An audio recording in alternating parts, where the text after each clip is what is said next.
উচ্চ ন্যায়ালয়ে যিটো গ্ৰেছ মাৰ্কৰ ক্ষেত্ৰত তেওঁলোকে মানে নিৰ্দেশনা জাৰি কৰিছে আৰু আমাক ৰিভিউ কৰিবৰ কাৰণে কৈছে। আমি উচ্চ ন্যায়ালয়ৰ নিৰ্দেশনা আমি পালন কৰিম। 2 মাহৰ ভিতৰত কামখিনি কৰিব দিছে, 2 মাহৰ ভিতৰতে আমি কৰিম। জটিলতাটো সৃষ্টি হ'ব বুলি মই একো ভবা নাই, কাৰণ বিশেষ কথাটো হ'ল যে গ্ৰেছ মাৰ্ক কোনো এটা বিষয়ত দিয়া হৈছিল 5 নম্বৰ।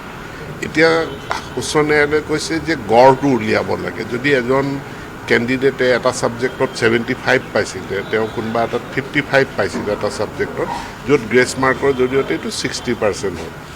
কিন্তু এতিয়া এভাৰেজ উলিয়ালেও ফলাফলটো একেটাই হ'ব। গ্ৰেছ মাৰ্ক দিয়াৰ কোনো মানে নিয়মীয়া তেনেকুৱা কোনো ৰুল নাথাকে। গতিকে সেই বছৰটোত নিৰ্দিষ্ট কিছু পৰিস্থিতিত হয়তো গ্ৰেছ মাৰ্ক দিয়াৰ সিদ্ধান্ত গ্ৰহণ কৰিছিলোঁ। গতিকে আহি থকা দিনবিলাকত প্ৰত্যেকটো পৰীক্ষাত গ্ৰেছ মাৰ্ক দিব এনেকুৱা কোনো সিদ্ধান্ত নীতি আমাৰ নাই।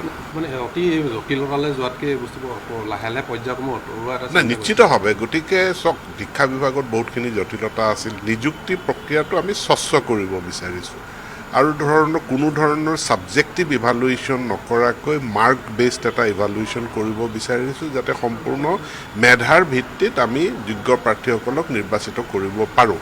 আৰু সেইটো কৰাৰ ক্ষেত্ৰতো যি সামান্যতম যিখিনি প্ৰশ্নবোধক চিন য'ত য'ত আছে, সেইখিনিও আমিও নাইকিয়া কৰিব বিচাৰিছোঁ। উচ্চতম ন্যায়ালয়েও এটা নিৰ্দেশনা দিছে, নিৰ্দেশনাটো আমি পালন কৰিম। যিবিলাকে এতিয়া গ্ৰেছ মাৰ্ক পোৱাৰ পিছত এপইণ্টমেণ্ট লেটাৰ পাইছে, তেওঁলোকৰ নাই, গ্ৰেছ মাৰ্ক পোৱা কোনো এপইণ্টমেণ্ট লেটাৰ নাই পোৱা, কাৰণ সেইখিনি আমি উইথহেল্ড কৰি ৰাখিছিলোঁ। 1332 প্ৰাৰ্থী, তেওঁলোকে এপইণ্টমেণ্ট লেটাৰ নাই পোৱা। যিসকলৰ ক্ষেত্ৰত গ্ৰেছ মাৰ্ক কোনো বিতৰ্ক নাই, তেওঁলোকেহে এপইণ্টমেণ্ট লেটাৰ পাইছে।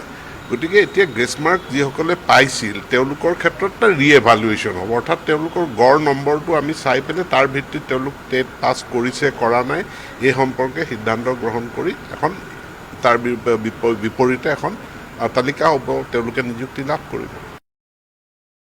উচ্চ ন্যায়ালয়ে যিটো গ্ৰেছ মাৰ্কৰ ক্ষেত্ৰত তেওঁলোকে মানে নিৰ্দেশনা জাৰি কৰিছে আৰু আমাক ৰিভিউ কৰিবৰ কাৰণে কৈছে। আমি উচ্চ ন্যায়ালয়ৰ নিৰ্দেশনা আমি পালন কৰিম। 2 মাহৰ ভিতৰত কামখিনি কৰিব দিছে, 2 মাহৰ ভিতৰতে আমি কৰিম।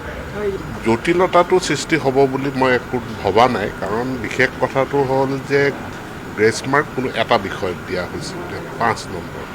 এতিয়া উচ্চ ন্যায়ালয়ে কৈছে যে গড়টো উলিয়াব লাগে। যদি এজন কেণ্ডিডেটে এটা ছাবজেক্টত 75 পাইছিলে, তেওঁ কোনোবা এটাত 55 পাইছিলে এটা ছাবজেক্টত, য'ত গ্ৰেছ মাৰ্কৰ জৰিয়তে এইটো 60% হ'ল।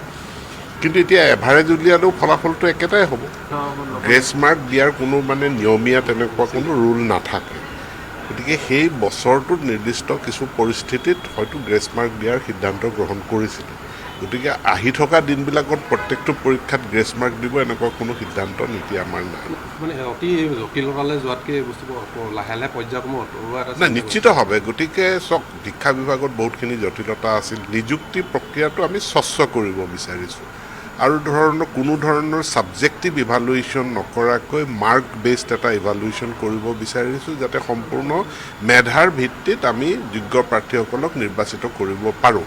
আৰু সেইটো কৰাৰ ক্ষেত্ৰতো যি সামান্যতম যিখিনি প্ৰশ্নবোধক চিন য'ত য'ত আছে, সেইখিনিও আমিও নাইকিয়া কৰিব বিচাৰিছোঁ। উচ্চতম ন্যায়ালয়েও এটা নিৰ্দেশনা দিছে, নিৰ্দেশনাটো আমি পালন কৰিম। যিবিলাকে এতিয়া গ্ৰেছ মাৰ্ক পোৱাৰ পিছত এপইণ্টমেণ্ট লেটাৰ পাইছে, তেওঁলোকৰ নাই, গ্ৰেছ মাৰ্ক পোৱা কোনো এপইণ্টমেণ্ট লেটাৰ নাই পোৱা, কাৰণ সেইখিনি আমি উইথহেল্ড কৰি ৰাখিছিলোঁ। 1332 প্ৰাৰ্থী, তেওঁলোকে এপইণ্টমেণ্ট লেটাৰ নাই পোৱা।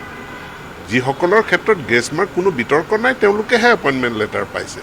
গতিকে এতিয়া গ্ৰেছ মাৰ্ক যিসকলে পাইছিল, তেওঁলোকৰ ক্ষেত্ৰত এটা ৰিএভালুৱেশ্যন হ'ব, অৰ্থাৎ তেওঁলোকৰ গড় নম্বৰটো আমি চাই পেলাই তাৰ ভিত্তিত তেওঁলোক টেট পাছ কৰিছে কৰা নাই এই সম্পৰ্কে সিদ্ধান্ত গ্ৰহণ কৰি এখন তাৰ বিপৰীতে এখন তালিকা হ'ব, তেওঁলোকে নিযুক্তি লাভ কৰিব।